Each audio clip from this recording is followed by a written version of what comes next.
एक सबसे ज्वलन मुद्दा है टोरेंट का। टोरेंट मुद्दा मुझे लग रहा है कि सबसे ज्वलनशील, सबसे जो है अग्रेसिव जो रहेगा मुद्दा टोरेंट करेगा। आज काफ़ी लोग परेशान हैं, यहाँ की आवाम जो है काफ़ी टोरेंट से परेशान है। परेशान आप भी यहीं रहते हैं, मैं भी रहता हूँ। टोरेंट की मनमानी, टोरेंट की दादागिरी, न कुछ सुनना, जो आए मनमानी बिल फेंक दिया और कोई सुनवाई नहीं। और यही सत्ताधारी लोग जब अपोजिशन में थे तो विरोध कर रहे थे, और जब आज सत्ता में आ गए हैं तो मलाई खा रहे हैं, उनको कोई तकलीफ नहीं। इन्होंने लॉलीपॉप जो दिया हज हाउस का अपने उसमें बताए थे, और हज हाउस क्या जो 13 साल में एक जो है हॉस्पिटल अभी तक चालू करके नहीं दे पाए। 13 साल हो गया, आज हॉस्पिटल वैसी जगह पड़ा, अभी कितने साल में कंप्लीट होगा पता नहीं। तो आप इनसे क्या उम्मीद कर, क्या अपेक्षा कर सकते हैं कि हज हाउस बना सकते हैं?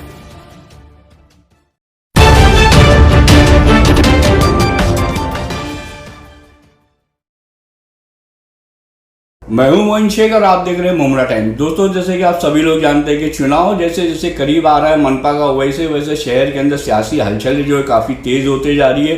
तमाम राजनीतिक दल इस चुनाव मैदान में उतरने के लिए अपनी अपनी रणनीतियाँ बना रहे हैं। और इस वक्त हम मौजूद हैं समाजवादी पार्टी के कार्यालय में, और हमारे साथ समाजवादी पार्टी के कलवा मुमरा विधानसभा के महासचिव मन्नान शेख इस वक्त हमारे साथ मौजूद है।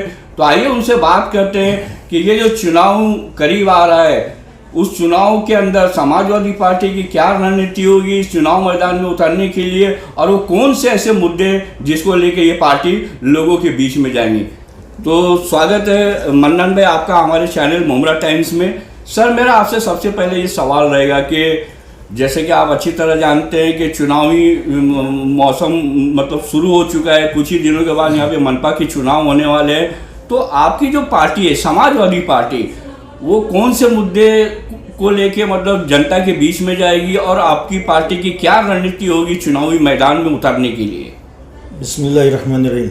मोइन भाई, आपने बड़ा अच्छा सवाल किया कि सही बात है, इलेक्शन जब करीब आ गया तो मुद्दे आएंगे, रणनीति होगी हर पार्टी की। हमारी पार्टी की रणनीति के बारे में सबसे पहले मैं आपको बता दूं कि अबू आसिम आज़मी साहब तकरीबन 6 महीने से हम लोग के पीछे लगे हुए हैं। यहाँ के लोगों को बुला रहे हैं, कभी यहाँ खुद आ रहे हैं। आपने देखा होगा लॉकडाउन में कोई नेता नहीं आता था, लेकिन अबू आसिम आज़मी साहब कई मतलब कि यहाँ पे कई बार आए, और आपने देखा कि बहुत बड़ी बड़ी सोसाइटियों में जा करके उन्होंने वहाँ के सोसाइटी के लोगों से मिल करके उनसे अपनी बात कही कि भाई हमारी समाजवादी पार्टी को किस तरह से आपकी राय दीजिए कि किस तरह से हम आगे बढ़ाएं। तो उन्होंने बहुत सारी राय ली वहाँ से, बहुत सारी ओपिनियन उनके पास गई, और उसी ओपिनियन के तहत आपको पता होगा कि अभी 15-20 दिन पहले अबू आसिम आज़मी साहब ने 2 नई नियुक्त की हैं। एक जो है वर्किंग प्रेसिडेंट हमारे कलीम जामिल साहब को बनाया जी, और एक मुझे बनाया मुख्य महासचिव। अच्छा। दोनों जन को कलवा मुमरा विधानसभा को बनाया इसी रणनीति के तहत। अच्छा। और आदिल खान आज़मी तो हमारे हैं अध्यक्ष। अच्छा। उनको बोले कि वो अध्यक्ष हैं और अध्यक्ष रहेंगे, क्योंकि वो अकेले या मसरूफियत की वजह से वक्त नहीं दे पा रहे थे, तो उन्होंने अभी 2 आदमी, जिसमें से हमारे जामिल साहब और मैं भी अभी रिटायर्ड हूँ, तो हम लोग के पास पूरी टाइम है। तो ये रणनीति हम बना रहे हैं। और आपको पता होगा कि बहुत सारी सोसाइटी में आज आप जाएंगे तो लोग चर्चा में है कि समाजवादी पार्टी, कल मेरे से एक साथी बोल रहे थे कई जगह गया तो लोग बोल रहे थे नहीं समाजवादी तो की जीतेगी। तो मैंने भाई जीतने के लिए तो खड़े हो रहे हैं, ये हमारी रणनीति है। और आज वाले जो मुद्दे की बात कर रहे हैं, जो यहाँ के सत्ताधारी बोल रहे हैं कि यहाँ पे हमने बहुत विकास किया है, मैं बोलता हूँ विकास के नाम पे मुबरा कौसा कलवा के बारे में नहीं बोल सकता, नहीं मुबरा कौसा तो 0 है, नगण्य है। आप आज भी आपको मालूम है, आप तो पत्रकार हैं, कि भाई आज भी कम से कम मेरे ख्याल से 12 से 15 लाख की आबादी हो गई मुबरा कौसा की, लेकिन एक भी कोई गार्डन, ऐसा कोई गार्डन नहीं है कि कम से कम यहाँ तो 4 गार्डन होना चाहिए थे, कि शाम को आज बेचारे बहुत सारे रिटायर हो गए हैं, बहुत सारे बूढ़े हैं जोड़े वाले हैं अपने, कि जा करके कुछ टाइम वहाँ पे बैठ करके टाइम पास करें, लेकिन ऐसी कहीं जगह कोई बैठने की नहीं है। दूसरा है कि आज भी कहीं बच्चे के लिए कोई खेल नहीं है। एक मित्तल ग्राउंड था तो वो भी इन लोगों ने एक प्लान बना करके दे डाला, दिए ठीक है डेवलपमेंट के लिए दिए, लेकिन कम से कम उसमें 2 मैदान तो रखना चाहिए था जहाँ बच्चे जा करके खेल। आज खेलने के लिए मुबरा कौसा किसी बच्चे को जगह नहीं है। और तीसरी बात आपको है कि एक सबसे ज्वलन मुद्दा है टोरेंट का। टोरेंट मुद्दा मुझे लग रहा है कि सबसे ज्वलनशील, सबसे जो है अग्रेसिव जो रहेगा मुद्दा टोरेंट करेगा। आज काफ़ी लोग परेशान हैं, यहाँ की आवाम जो है काफ़ी टोरेंट से परेशान है। परेशान आप भी यहीं रहते हैं, मैं भी रहता हूँ। टोरेंट की मनमानी, टोरेंट की दादागिरी, न कुछ सुनना, जो आए मनमानी बिल फेंक दिया और कोई सुनवाई नहीं। और यही सत्ताधारी लोग जब अपोजिशन में थे तो विरोध कर रहे थे, और जब आज सत्ता में आ गए हैं तो मलाई खा रहे हैं, उनको कोई तकलीफ नहीं है। आज आप देख रहे हैं यहाँ का हॉस्पिटल अभी तक इनाग्रेशन नहीं हुआ यहाँ पे, ठीक है। लॉकडाउन में, कोरोना में उन्होंने वहाँ पे ये जो है ये टीके वगैरह लगाने का काम किया, लेकिन सही माने ओपन नहीं हुआ। कितने साल से बन रहा है, इनके आने से पहले से था और आज तक भी पूरी तरह से बन करके कंप्लीट नहीं हुआ। स्टेडियम है, मैं उस दिन गया था तो स्टेडियम कंप्लीट नहीं हुआ अभी और टपकने लगा, बारिश से पानी नीचे गिरा। तो किस तरह के विकास, सारे नाले जाम। आज जाके देखिए चांदनगर का नाला खुला, सारे नाले बैठे हुए हैं। मोइन भाई आप भी जानते हैं कि शहर में इसके अलावा भी कई और अहम मुद्दे हैं। उसमें स्लाटर हाउस का, खासतौर से मुस्लिम इलाके में स्लाटर हाउस की सब ज़रूरत है भाई। वो चार दीवारी बना करके होगी, किसी को दिखाई नहीं दे, वहाँ पे अपने वो हो जाए। दूसरी बात है कि अपना इसका जो हाकर्स जोन है, हाकर्स जोन आज कहीं भी नहीं है। सबसे ज़्यादा ठेला गाड़ी और सब जो यहाँ से देखिए रास्ता हरदम जाम रहता है। आने जाने में इतनी तकलीफ होती है कि अगर शाम को कोई मैयत या बीमारी निकल कोई मरीज़ हो जावे तो जाने में कितनी परेशानी होती है। और तीसरा है कि ट्रैफिक के नाम पे जो इन्होंने रोड बाइंडिंग के नाम पर कि ट्रैफिक खत्म करेंगे, ये करेंगे, वो करेंगे, आज ऐसा हो गया कि रोड बाइंडिंग के नाम पे लोगों की दुकानें तोड़ दी गई, लोगों को बेसहाय छोड़ दिया गया।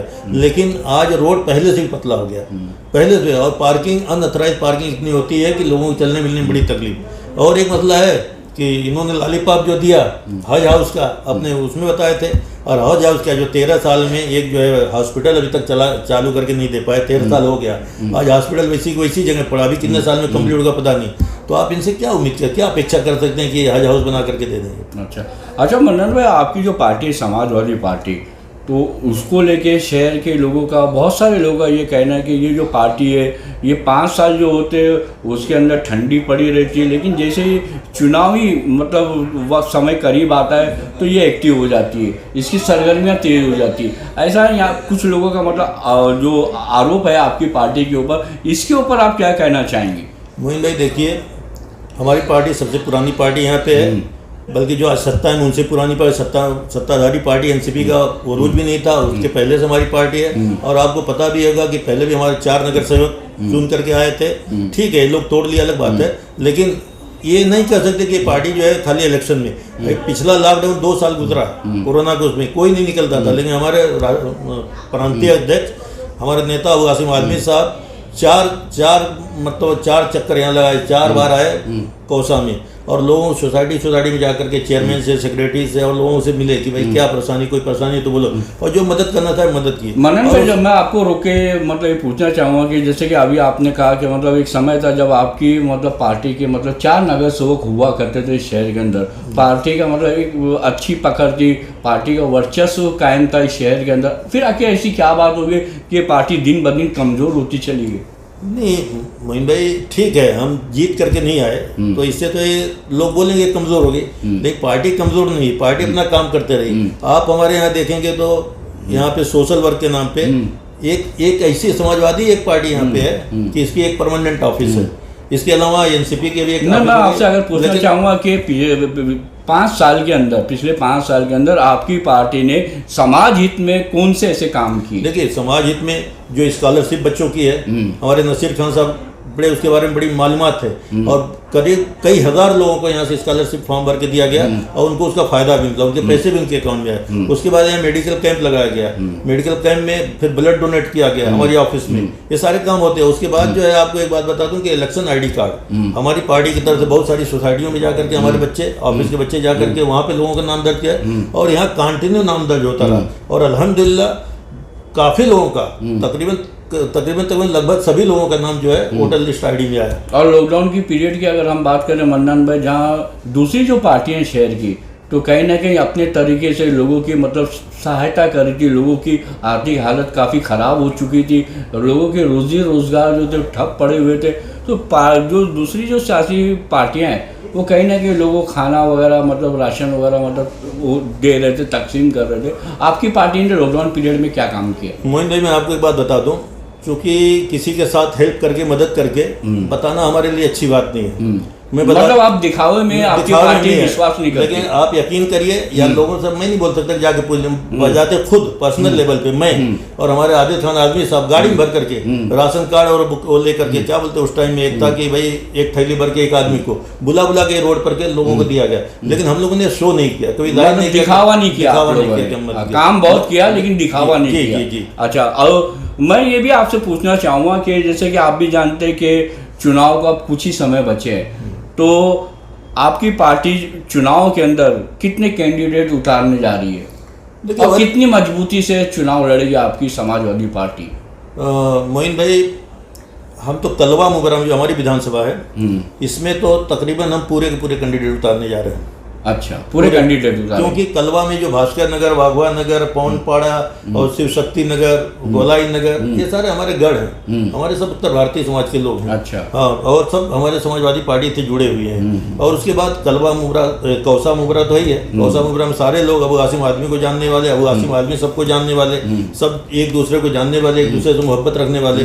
तो हमारे अबू आसिम आदमी साहब ने कहा कि भाई कलवा मुबरा में पूरा, और थाना की हमारी अलग बॉडी है। थाना के बारे में वो लोग बताएंगे कि थाना में कितने कैंडिडेट खड़े, लेकिन कलवा मुबरा में ज़्यादा से ज़्यादा कैंडिडेट खड़ा करेंगे। अच्छा, तो आगामी मनपा चुनाव को लेके मतलब आप मुमरा कौसा शहर की जनता से अपनी पार्टी को लेके क्या अपील करना चाहोगे? चुनाव मैदान में जब आपकी पार्टी उतरेगी उसको लेके आप क्या अपील करना चाहेंगे शहर की जनता से? शहर की जनता से मैं आपके माध्यम से, आपके चैनल के माध्यम से अपील करना चाहूँगा। हम लोग इसी शहर के हैं, उन्हीं के बीच से हैं, और सब लोगों से मोहब्बत रखते हैं। सारे लोग हमसे मोहब्बत रखते हैं। ये सारे मुद्दे जो मैंने आपको बताए, इस मुद्दे को हम लेकर के जाएंगे और इसको हमारी पार्टी जीत कर गया। इस मुद्दे को हम हल करने की कोशिश करेंगे। और एक गार्डन और सारी चीज़ें, स्लाटर हाउस है, हॉकर्स जोन है, ट्रैफिक का मामला है, इस तरह के जितने मामला हैं उसको हम जो है उसको हल कर करके देंगे और इंशाल्लाह उसमें कामयाबी।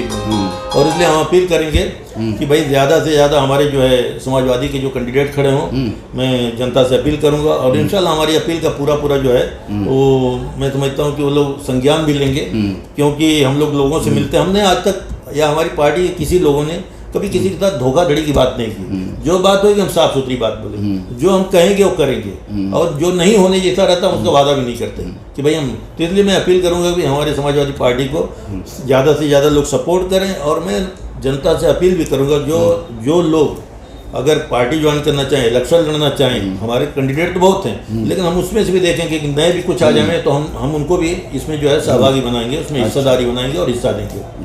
तो दोस्तों, ये थे समाजवादी पार्टी कलवा मुमरा विधानसभा के महासचिव मन्नान शेख साहब, जिनके बारे में मैं एक बात आपको बताना चाहूँगा कि ये पिछले 15 सालों से समाजवादी पार्टी के एक वफादार सिपाही की तरह पार्टी से जुड़े हुए, कई उतार चढ़ाव इन्होंने देखा है पार्टी के अंदर भी और इस शहर के अंदर भी, लेकिन उन्होंने समाजवादी पार्टी का दामन जो है छोड़ा नहीं है, मजबूती से थामे रखा। और शायद यही कारण है कि पार्टी ने इनकी ईमानदारी को देखते हुए, इन पर भरोसा जताते हुए इन्हें कलवा मुमरा विधानसभा का महासचिव बनाया। और इनके महासचिव बनाए जाने से समाजवादी पार्टी मुमरा कौसा के अंदर काफ़ी एक्टिव हो गई है। ऐसा लगता है कि मन्नान शेख के महासचिव बनने के बाद पार्टी के अंदर एक जागरूकता आ गई है और वो पूरे दमखम के साथ इस चुनावी मैदान में उतरना चाहती है। अब देखने वाली ये बात होगी कि आगामी मनपा चुनाव के अंदर समाजवादी पार्टी कितने दमखम के साथ चुनावी मैदान में उतरती है और कितने कैंडिडेट समाजवादी पार्टी के जीत के आते हैं, ये देखना अभी बाकी है। कैमरा में रिजवान शेख के साथ मैं मोइन शेख, मुमरा टाइम्स के लिए।